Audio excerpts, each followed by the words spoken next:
Hi, this is Erica. Hey, this is Griselda. For the first time in Digital Moose Lounge's 20-year history, as we take Canada Day celebrations online, we hope to lift up the Bay Area Canadian community and connect with friends and family everywhere. During DML's Canada Week, we have teamed up with amazing sponsors, partners, volunteers, and members to celebrate our Canadian culture together every day.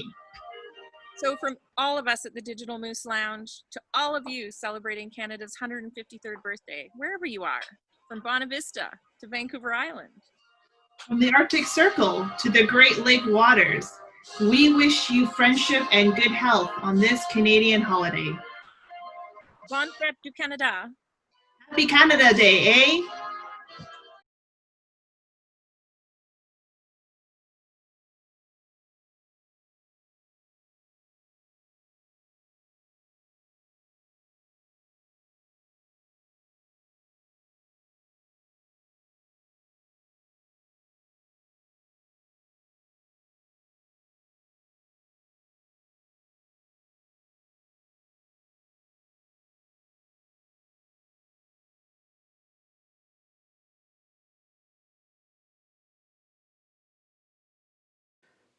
While individuals from Newfoundland and Labrador are familiar with Commemoration Day, or as it is more commonly known, Memorial Day, the fact that July 1st is not just a day of celebration, but also a day of remembrance, may be foreign to most Canadians. As such, before the formal start of today's service, we wanted to begin with a 5-minute video from Legion Magazine's Military Moments series, which was produced as part of the 100th anniversary of various Canadian milestones from World War I. Please note that while most Newfoundlanders and Labradorians would refer to today as Memorial Day, as not to confuse it with the American holiday, today we will use the statutory name of Commemoration Day in our service.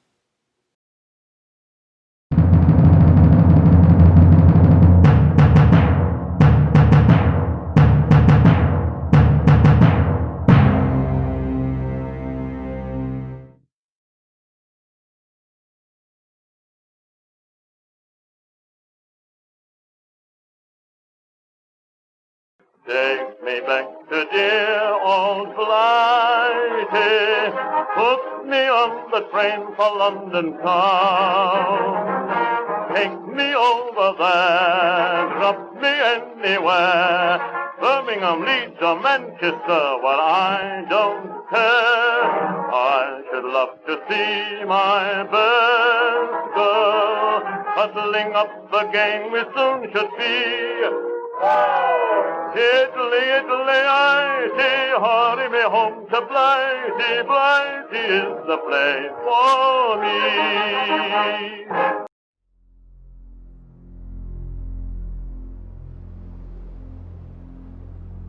July 1st, 1916, marked the first day of the Battle of the Somme, an offensive against Germany by British and French forces on both sides of France's Somme River during the First World War.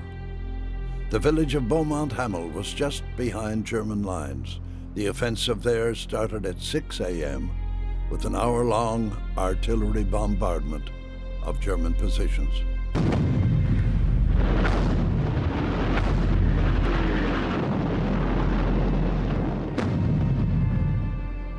At 7:20, 10 minutes before 0 hour, 18,000 kilograms of explosives were detonated in a tunnel dug under the Hawthorne Ridge Redoubt, an important German stronghold west of the village.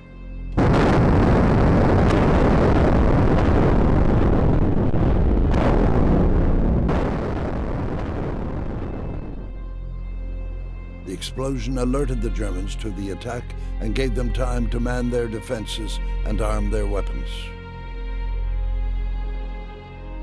The Newfoundland Regiment and the rest of the 88th Brigade waited back in St. John's Road, a reserve trench with dugouts that protected them against German shells.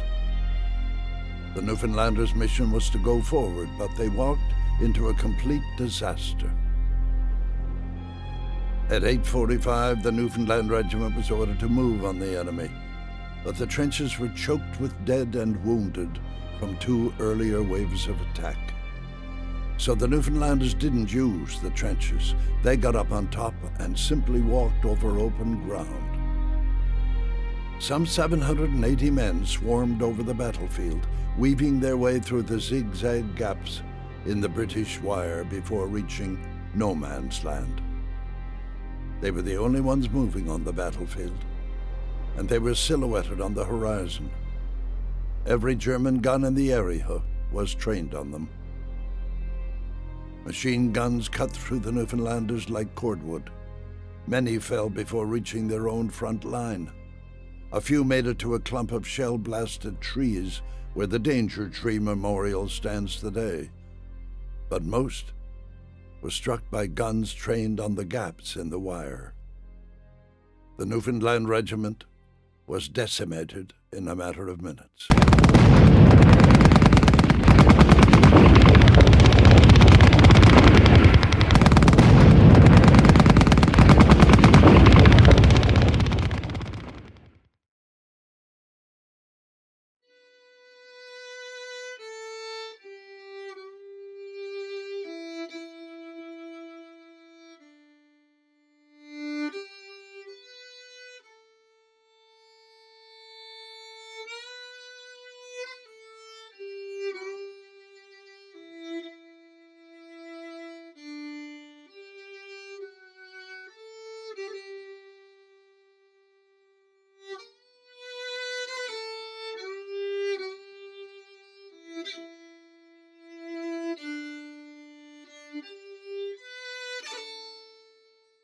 The Royal Newfoundland Regiment has a storied past, but of all the stories, none is as captivating or tragic as its advance during the Battle of the Somme on July the 1st, 1916.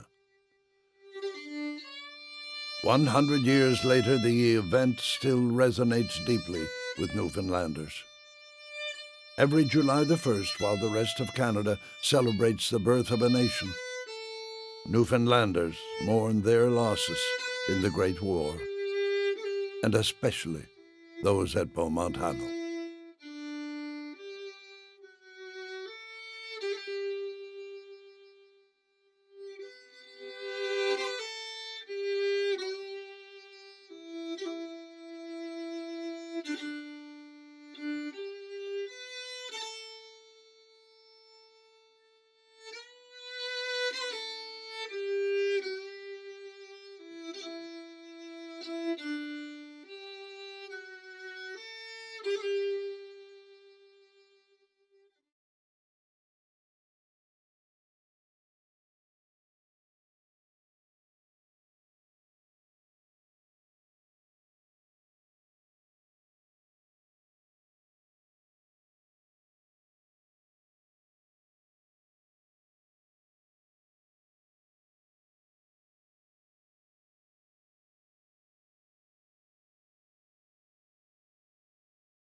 Good morning. I'd like to begin by thanking everyone for joining us this morning. My name is Michael Barber, and I'm the Vice President of U.S. Branch 25 and First Vice Commander of the International U.S. Western Zone for the Royal Canadian Legion. Under normal circumstances, over the past few months, U.S. Branch 25, representing the San Francisco Bay Area, would have participated in our annual inspection of the U.S. Naval Sea Cadet Corps Arkansas Division, who we are celebrating our 25th year of association with this year. We would have been represented at the annual Anzac service held at the log cabin in the Presidio to honor the members of the Royal Newfoundland Regiment that fought alongside the Anzac forces at Gallipoli. As a U.S.-based branch of the Royal Canadian Legion, we would have hosted our own U.S. Memorial Day ceremony alongside of our cadets at Green Lawn Cemetery, where Canadian soldiers are buried. Finally, we would have had several regular monthly branch meetings. However, the current circumstances have prevented us from doing all of those things. These realities were the reason why we were honored to be asked by the Digital Moose Lounge and the Canadians in Orange County to be part of their Canada Day activities today. While this day is a day of celebration for most of Canada, for the province of Newfoundland, it is also a day for somber remembrance. In Newfoundland and Labrador, on the 1st of July, we remember the tragic events of July 1st, 1916, and the Battle of Beaumont Hamel. In fact, the events of Beaumont Hamel were so destructive that Commemoration Day was established just 1 year later, in 1917, while World War I still raged.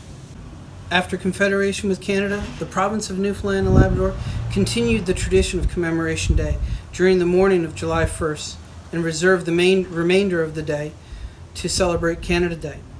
To honor this tradition, U.S. Branch 25 of the Royal Canadian Legion is pleased to welcome you today to our virtual service for Commemoration Day.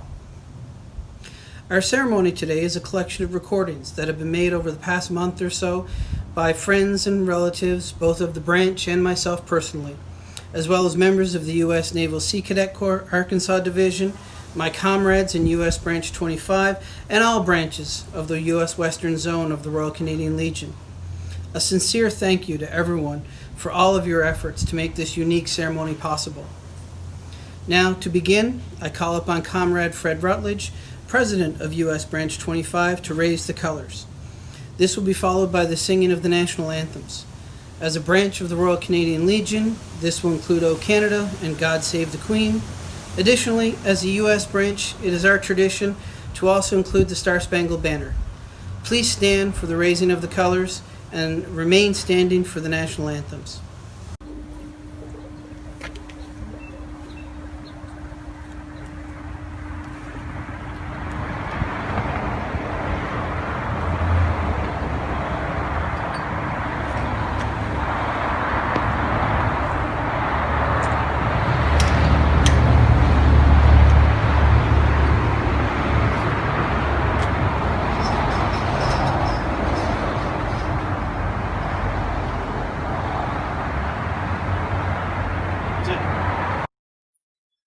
O Canada, our home and native land, true patriot love in all of us command.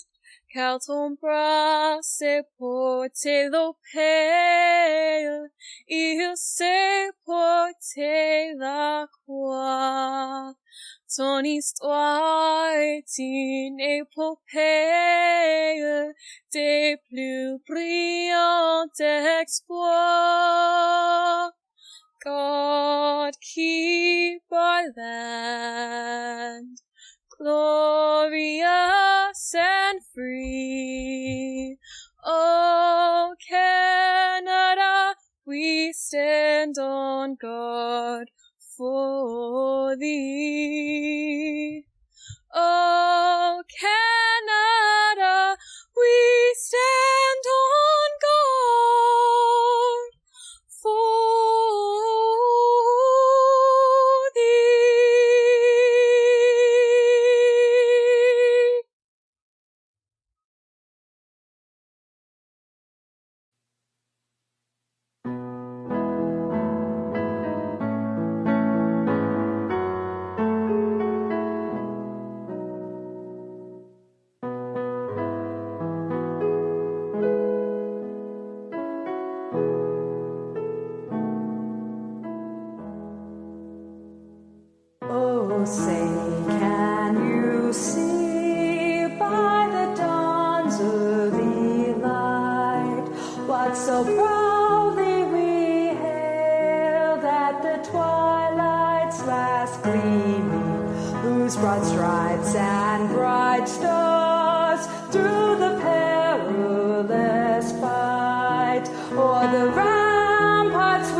God save our gracious Queen. Long live our noble Queen. God save the Queen.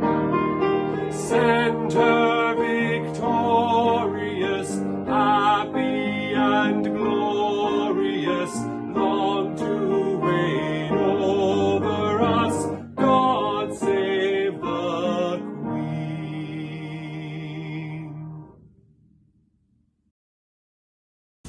I would like to thank each of our musicians for their performance.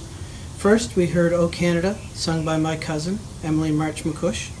Emily is a nursing student at Memorial University of Newfoundland, but she is also a regular performer in the musicals offered by Peter MacDonald Productions. Second was the Star-Spangled Banner, performed by my cousin Julie Humphries-Burke. Julie is an elementary school teacher in Badger. She's also an excellent example of the musical talent that many Newfoundlanders seem to naturally possess, myself excluded. Finally, Robert Colburn, choral director at Holy Heart of Mary in St. John's, Newfoundland, for his rendition of God Save the Queen. As an aside, if you haven't had the opportunity to watch Robert lead the choir at Holy Heart of Mary in their physically distant version of O Canada, I would strongly recommend that you search for it by looking up at HHM Choral on YouTube and other social media platforms. Next, I would like to ask Chaplain of U.S. Branch 25, Comrade Dennis Edmondson, to give the opening prayer. Before we proceed to the consideration of the business which has brought us together, let us pause to think reverently of those of our comrades who by sea, by land, and in the air lay down their lives for their sovereign and country. Their sacrifice will ever inspire us to labor on, to the end that those who survive and need our aid may be assured of assistance, that the country in which we live, and for which they died, may we ever be worthy of the sacrifice they made. Now, we'd like to call on Consul General of Canada in San Francisco, Rana Sakar, to introduce our guest speaker, who will provide a reflection on this commemoration day. Thank you, Michael. I'm delighted to have the opportunity to introduce the minister this morning. Upon my arrival here in San Francisco approximately 3 years ago, I was surprised and delighted to find a local branch of the Royal Canadian Legion here, and that it's been here for as long as it has. And during my time, I've had the extraordinary pleasure of participating in many of the festivities that the Legion has put on, and interact with many of the members. And particularly the Festival of Remembrance at the Grace Cathedral here in San Francisco, and the Royal Canadian Legion's annual Remembrance Day service at the Liberty Cemetery in Petaluma, which was a terrific occasion for me. However, today my role here is to provide an introduction to a great friend of mine and somebody who's very well known to Canadians for the service he's provided, the Honourable Seamus O'Regan, Minister of Natural Resources and Member of Parliament for St. John's Mount Pearl. I've known the minister for well over 20 years, and is somebody who's been committed to Canada in many different capacities and has a deep and abiding understanding of the military's role in Canadian life and what Canada could be on the world stage. In addition to representing Newfoundland and Labrador in the federal cabinet, Minister O'Regan was formerly the Minister of Veterans Affairs. And it gives me great pleasure to call upon my friend, Minister O'Regan, to deliver his reflections. Thank you, Consul General Rana Sarkar, for the kind introduction. And thank you to the Royal Canadian Legion U.S. Branch number 25, representing the San Francisco Bay Area. It's an honor to be a part of this special commemoration ceremony. I want to wish you all a happy Canada Day. But as you know, July 1st has an older, more somber meaning for us here in Newfoundland and Labrador, dating back to a time when we were our own nation, a dominion of the British Empire. It's the 104th anniversary of the Battle of Beaumont Hamel. On July 1st, 1916, some 800 men of the Royal Newfoundland Regiment went over the top in the Battle of the Somme at Beaumont Hamel. Only 68 were able to answer the roll call the next day. More than 700 killed, wounded, or missing. The dead included 14 sets of brothers. Entire communities were left reeling. Having lost so many able-bodied young men, some families were left destitute. From a total population of about 240,000, More than 12,000 Newfoundlanders would join up during the war, and they were considered amongst the very best. There's a reason why the Newfoundland Regiment was the only regiment to receive the Royal designation during World War I, because when a dangerous and important job was at hand, it was the Royal Newfoundland Regiment that was called to action.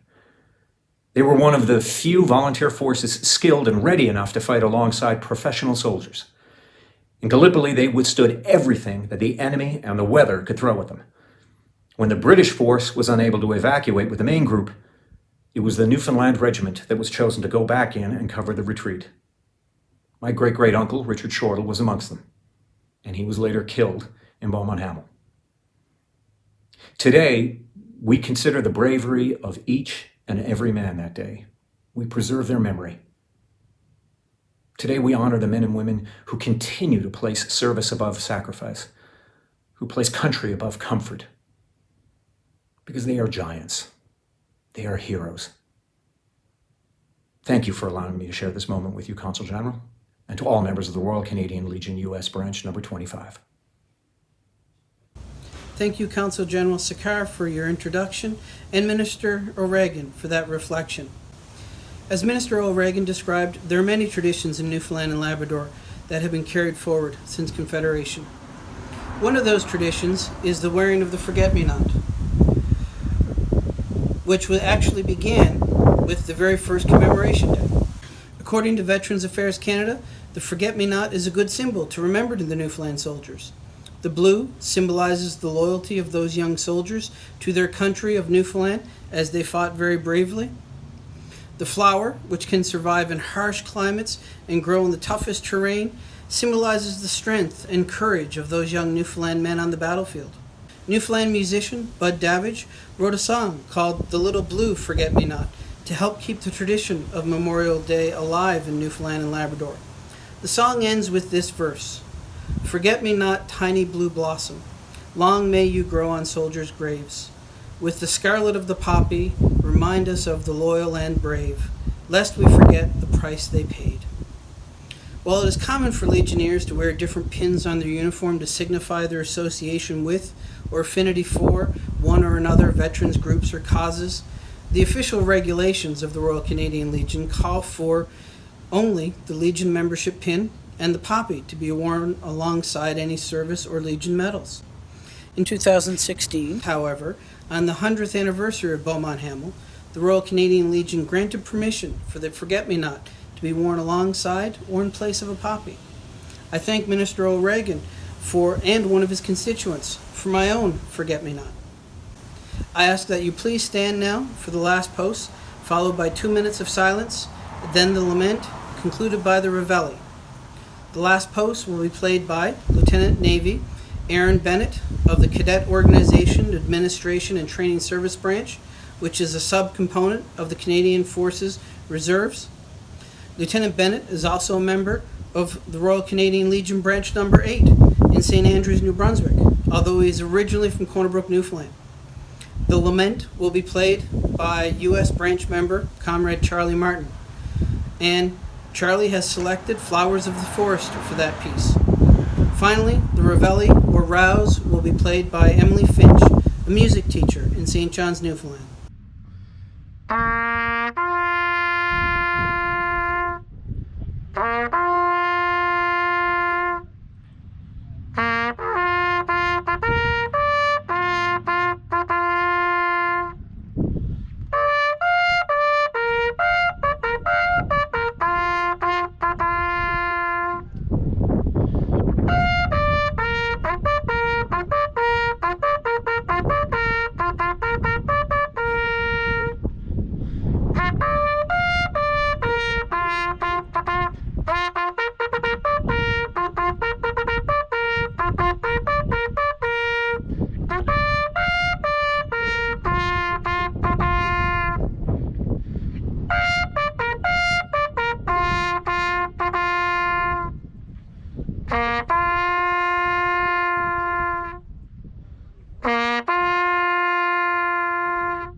Next, I would like to call on Comrade Siefken Krieger, who may be our only local member of U.S. Branch 25 to have actually served in Newfoundland and Labrador. At the time, Sergeant Krieger served in air traffic control at Canadian Forces Base Goose Bay for 2 postings, first in 1965-66 and again in 1973-74. Comrade Krieger will read the poem In Flanders Field by Lieutenant Colonel John McCrae. This will be followed by the Act of Remembrance, which will be led by Comrade Ronald Davidson, Commander of Royal Canadian Legion, Western U.S. International Zone. In Flanders fields the poppies blow, between the crosses, row on row, that mark our place, and in the sky the larks, still bravely singing, fly, scarce heard amid the guns below. We are the dead. Short days ago we lived, felt dawn, saw sunset glow, loved and were loved, and now we lie in Flanders fields. Take up our quarrel with the foe, to you from falling hands we throw the torch, be yours to hold it high. If ye break faith with us who die, we shall not sleep, though poppies grow in Flanders fields. They shall grow not old, as we who are left grow old. Age shall not weary them, nor the year condemn. At the going down of the sun and in the morning, we will remember them. We will remember them. Another one of the unique aspects of the province of Newfoundland and Labrador is the fact that it has an official provincial anthem. While there are other provinces that have adopted anthems around some external event, such as hosting an international expo or celebrations around an anniversary from joining Canada, however, no other province has an official anthem that has historic roots as always being that province's official anthem. To celebrate this unique circumstance, I would ask that you please stand for the singing of the Ode to Newfoundland.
I would like to thank Dr. Andrea Lodge for that performance.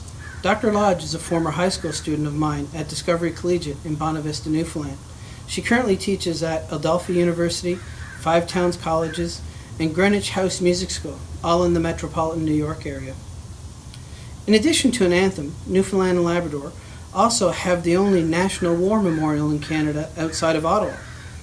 As a permanent war memorial was first established in the nation of Newfoundland on the 1st of July, 1924, by Field Marshal Douglas Haig, the first Earl Haig, who was also the architect of the Somme offensive and the Battle of Beaumont Hamel.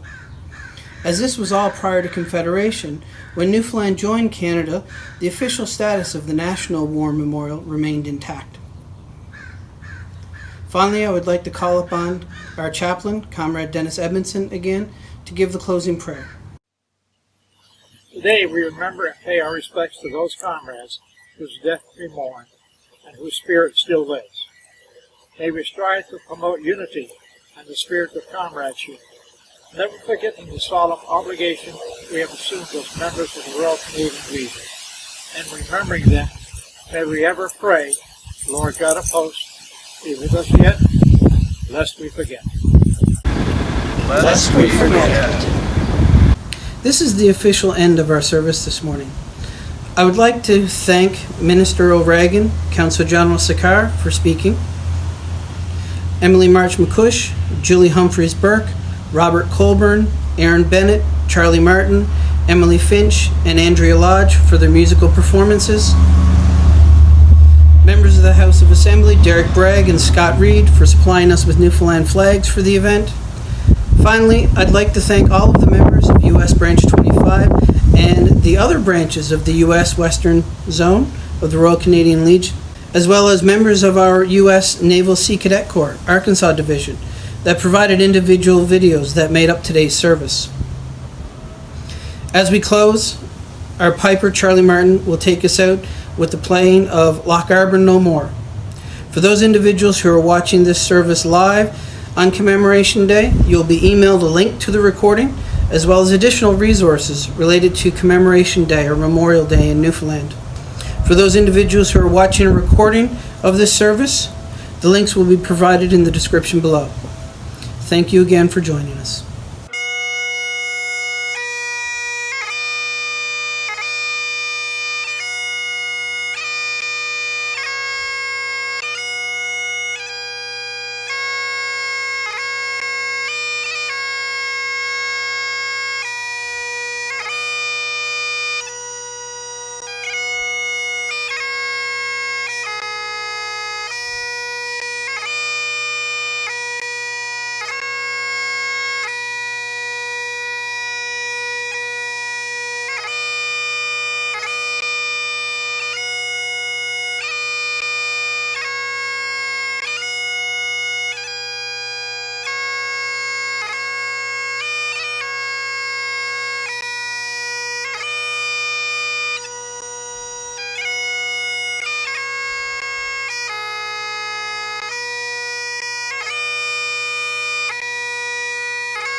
Greetings, my name is Fred Rutledge. I am President of Royal Canadian Legion, San Francisco Bay Area branch number 25. We have been in the Greater Bay Area for over 85 years, serving the Canadian, Commonwealth, and allied communities.